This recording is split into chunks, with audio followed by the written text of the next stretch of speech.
Joined the Royal Navy in 1960, and I specialised in microwave warfare. Radar, obviously, which uses microwave, but they don't just teach you radar, they teach you all about microwaves and other uses. So I understood about microwave warfare and how it can damage people, how it can harm people. And when I finished with the Royal Navy, I was also a diver in the Royal Navy, and microwaves are used in underwater mines as booby traps. Which actually got me interested, because I was actually taking a bomb to pieces underwater, and it was too complicated. And I brought it to the surface, and my partner that was on the surface said, "Don't be an idiot, take it back down." He said, "If somebody's beaming you with microwaves, they'll go right through you, and as you open the casing, trigger a photoelectric cell, and it'll blow all of us up." And he said, "If it doesn't go through to the bomb, it'll aim it at your head and make you make a mistake." And that's really got me interested from that point, because I thought, well, how can microwaves going into your brain make you make a mistake? And I asked a lot of questions. I have a very curious brain. And the forces, they're very good at explaining things and telling you things. So I did that, and I also did a medical course while I was in to help me understand everything. And when I left, a small part of my job was to question captured agents, spies, terrorists, because microwaves then were used as weapons, as they are today. It is a perfect stealth weapon, and when governments don't like a group of people, for instance, the ladies who protest at Greenham Common in England about the American missile base they camped, they were microwaved. We microwaved Catholics in Northern Ireland to make them sick. It goes on all over the world, and it's a weapon that you don't know you're being targeted, because the dose is very, very low, which is actually more dangerous than a high dose. It's very, very low, and it may take a year or two, but you can cause neurological damage and cancers with low-level microwaves, and you can make all your opponents sick. It's a perfect weapon for a government to use. So that was going on, and I gathered all the information about that from people who were captured from other countries to find out what technologies they had, what pulse frequencies they used. But as I stressed, it was only a small part of my work, but because I was highly trained in it and I was useful, it just became a part of my working structure, along with master criminals and terrorists and all sorts of people that I found incredibly interesting, actually, to talk to. Very, very interesting. And then when I left there, I took a job teaching, and I taught advanced level physics, and I specialised in nuclear and atomic radiation, and again microwaves. And I've just always been in microwaves. And then it was a doctor. I went to see a doctor once, as most teachers do, with a sore throat. And he said, as most doctors do, "It's viral, there's nothing I can do for you." And I was leaving, and he said, "Hang on, Barry," he said, "you're a physicist." And I said, "Yeah." And he said, "Can you explain something?" He said, "I went to a house that had a cot death 5 years ago. And the family moved, and a new family moved in. They had a new baby. The cot was in exactly the same place, and there was another cot death." And he said, 5 years apart. And he said, "There's a transmitter the other side of the child's bedroom wall. Could the transmitter cause the cot death?" And I said, "I don't know." I said, "But I'll look into it." And then I found that microwaves were involved, and I knew what microwaves did. And a while later, I went back to the doctor, I wrote a paper on it, and I said, there's your answer. Microwaves can cause cot death by 2 or 3 different mechanisms. There's your answer. And then, for some reason, he told somebody who told somebody, and people started phoning me up and writing to me, saying, can you explain this, or can you help with that? I've never actually asked anyone if I can do anything. They always come to me. And then the police came to me and said, we're getting this new Tetra airwave system, we don't understand what's happening. Can you read all this scientific rubbish and just put it into Janet and John and tell us? And I said, of course I can. So that was published, and since then it's snowballed and snowballed and snowballed, and now I receive up to 1,000 communiques a week from various countries, various people, and I can't handle it. So, and I'm here now because somebody asked me to come here.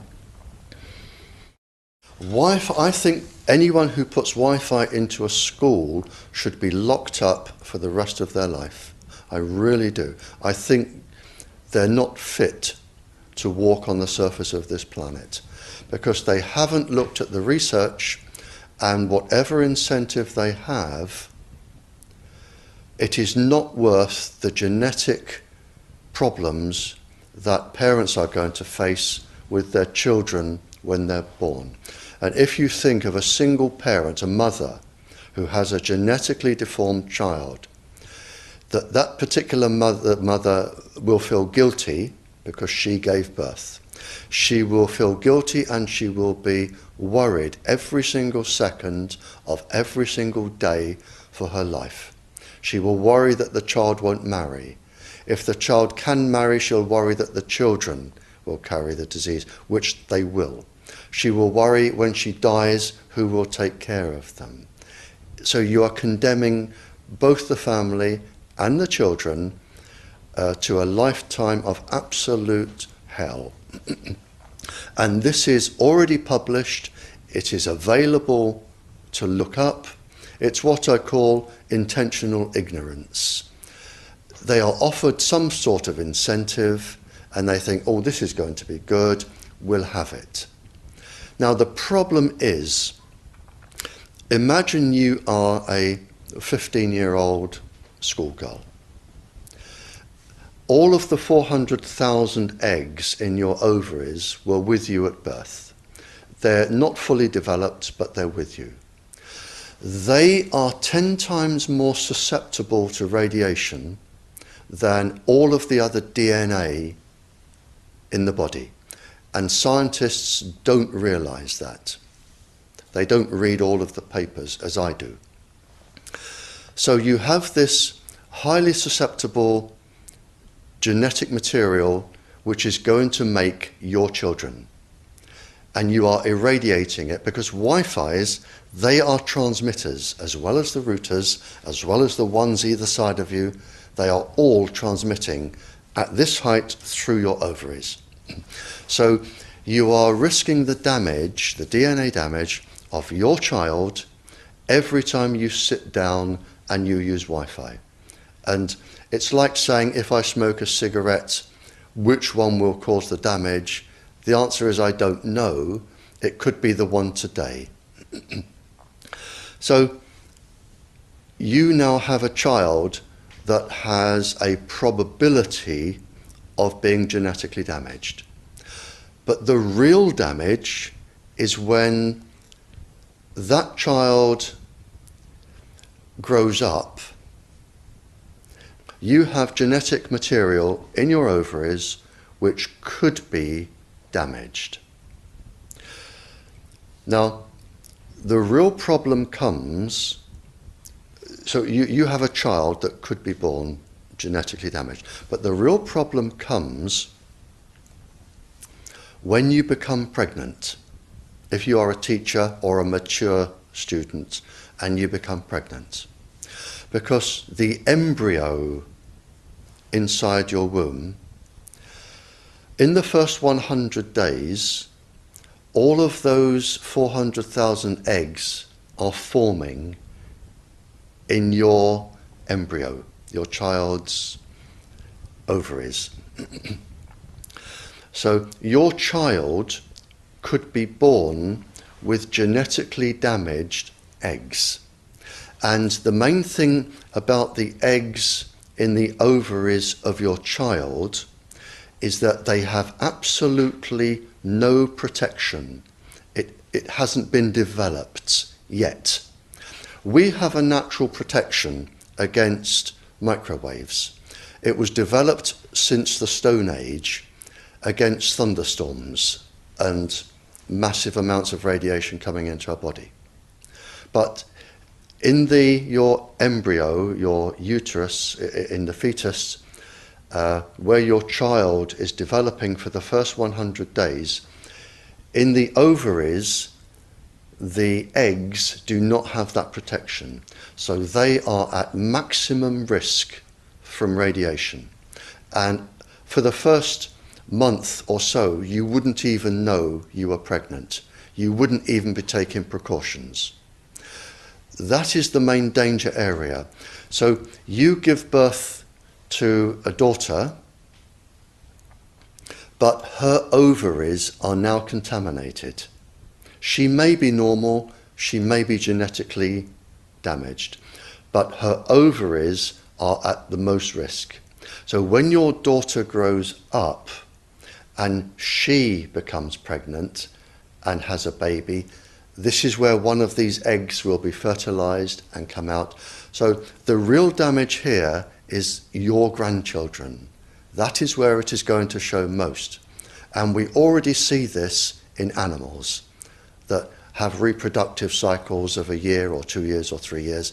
We're already seeing this, and it has been published by veterinary schools and vets and scientists, so we know this happens.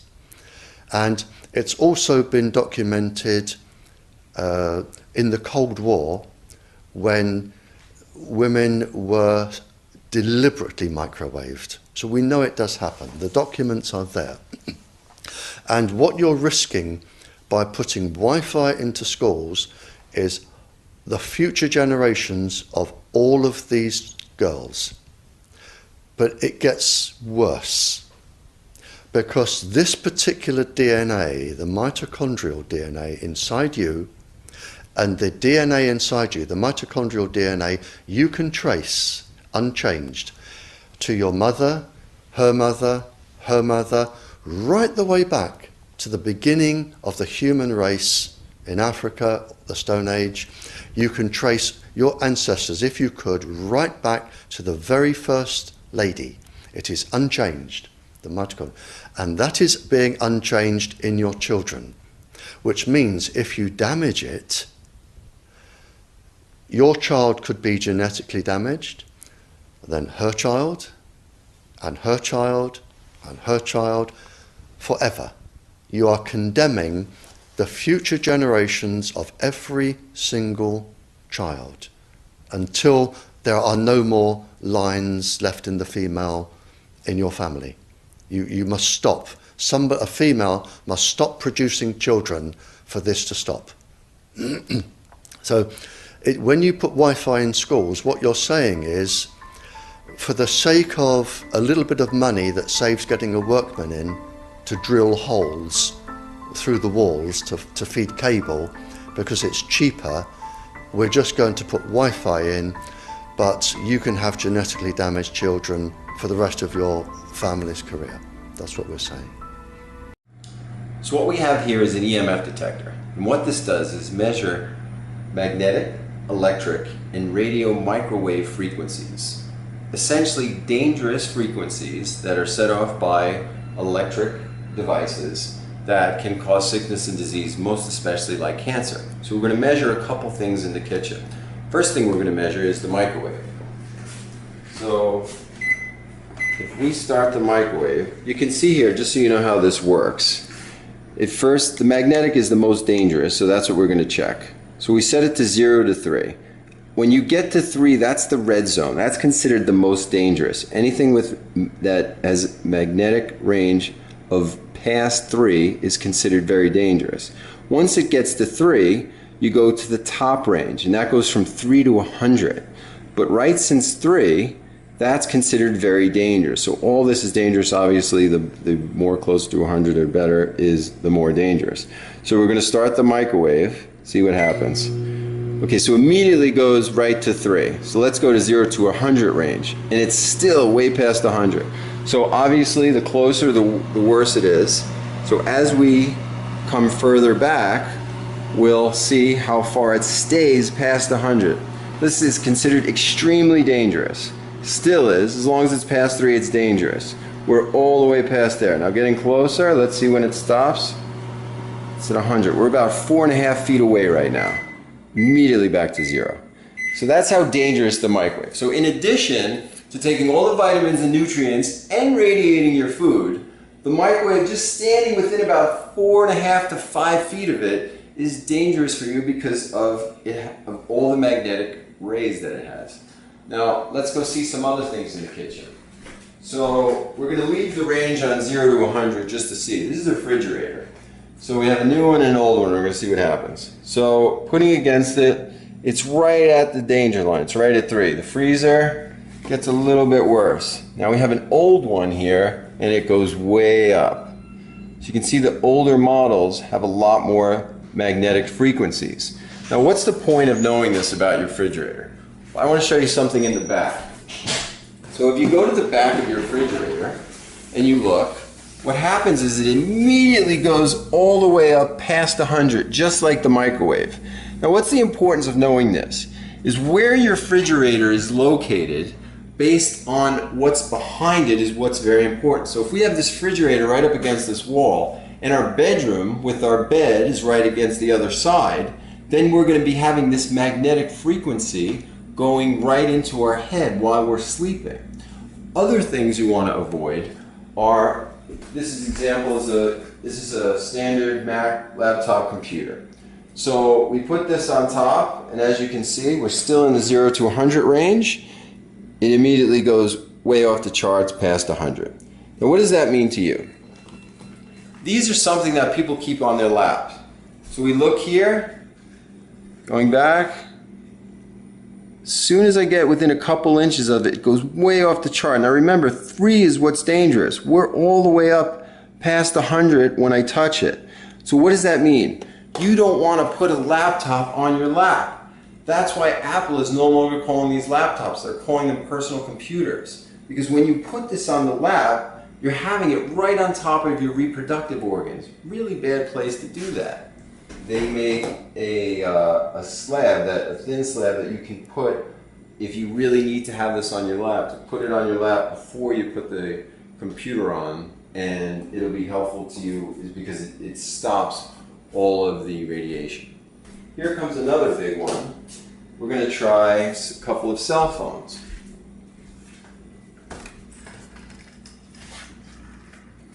So this is a Apple iPhone 5. We're still on the 0 to 100 range. We just made a phone call, and look how bad it goes up. That's the back side, and of course the front side just as bad. Now the phone call just stopped, and let's see what happens. You can see even without a phone call, the range still goes up and down. The reason that is because every time your phone is looking for service, the range goes up to about 50. And this is why it's a good idea to keep this out of your pocket. If you can keep this in a knapsack or something like that, or when you get somewhere, take it out of your pocket if you have to. How to use these phones, the best way is with the headphones that connect not through wires but through the air. I'll have a link for that below. Blackberries are just as bad. As soon as I make a phone call with this, you'll see it goes directly to 100. So we're on the 0 to 100 range. BlackBerry's making a phone call. It's stuck past 100. That's the back of the phone and the front of the phone where you talk. Both of them terrible. You can see as I go away, it goes down. But that far, it's still up. That's while making a phone call. Now without any phone call, you can see it, the range is still detecting. Look at that. It's at 10 to 15. This is what you get when you keep the phone in your pocket.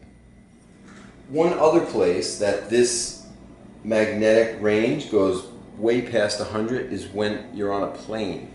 So one of the ways to help you with that is by taking what's called astaxanthin. This is one of my favorites. This is something that I take every day anyway. It helps with radiation from the sun as well. The normal dose Dr. Mercola recommends is 4 to 12 milligrams. So I take one a day, but when I'm going on a plane, I take 3 of them, which gives you 12 milligrams. There's a lot more protection. But I've tried this when I'm on a plane, and in the 0 to 100 range, it is immediately pinned and for the entire flight. And that's based on being closer to the sun while you're in a big giant metal box, essentially. There's so much radiation that comes there. And if you look, you can do a Google search. Unfortunately, the people that work in airlines, whether it be pilots or flight attendants, they have a lot of problems with skin cancer, and that's exactly why. So one of the things you can take if you have no choice but to fly, and especially during the day, is astaxanthin, like I suggest. And I always opt out of the big X-ray machine, not the standard X-ray machine I'll go through, but the one that is the more powerful one. I always opt out of that one. So I hope this is helpful to you, and you think about this throughout your day and ways to avoid getting sick or lowering your immunity or getting terrible diseases like cancer. And more on this kind of thing can be found at my website, theartofunity.com. Good luck.